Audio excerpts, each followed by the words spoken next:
Voici plus de 1000 personnes qui participent au Foulée du Sourire. Après avoir pris les dossards, direction l'échauffement, puis suivra la course. Mais à quoi va servir l'argent récolté durant cette course ? En fait, on a créé cette association suite à un drame familial. Et du coup, plutôt que de faire un événement négatif, de rester en fait les pieds sous terre, on a décidé de rebondir en fait et puis de créer cette association pour créer quelque chose de positif. Donc la volonté, c'était de créer une association pour venir en aide à d'autres personnes qui ont des soucis de violence conjugale. L'idée, c'était de joindre la partie sportive, faire du sport solidaire en fait. Donc, et puis c'était aussi une façon de ne pas mettre une étiquette violence conjugale. Pour les organisateurs, il était important de faire de cet événement une journée festive et familiale pour mieux communiquer sur les violences conjugales. L'association Les Foulées du Sourire existe depuis 2 ans. L'événement permet de récolter des fonds pour mener des actions. C'est quoi nos actions ? Ça va être de venir surtout en aide à des victimes de violences, de pouvoir prendre en charge des frais d'avocat. Tout l'aspect financier, en fait, on ne veut plus que les victimes aient un frein financier. Donc on est là pour les soutenir financièrement.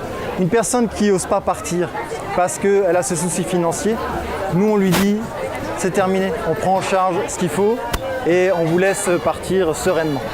L'association a par exemple payé des honoraires d'avocat pour une victime en instance de divorce. Cela peut être aussi des frais de déménagement ou d'agence pour se reloger.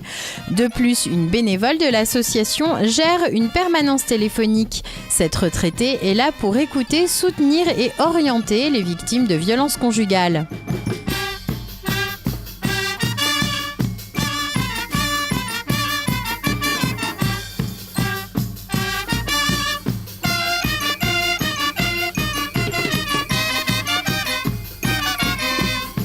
Un autre pan de l'association est la communication sur les violences conjugales et notamment au niveau des écoles.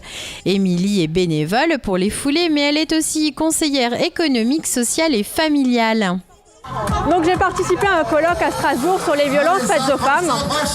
Et à ce moment-là, il a été question de l'éducation des enfants et que la lutte contre les violences faites aux femmes passait par ce biais-là notamment. J'ai discuté avec les responsables, on aimerait pouvoir sensibiliser les enfants sur la question des violences faites aux femmes, des violences conjugales, et ce, par le biais de thématiques comme par exemple l'égalité femmes-hommes. Et pour ce faire, j'ai déjà un petit peu sondé des partenaires et ça pourrait se faire sous forme d'ateliers théâtre ou de forum théâtre.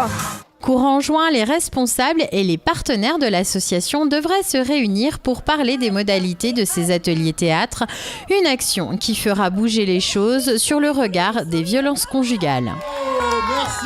Merci à vous trois.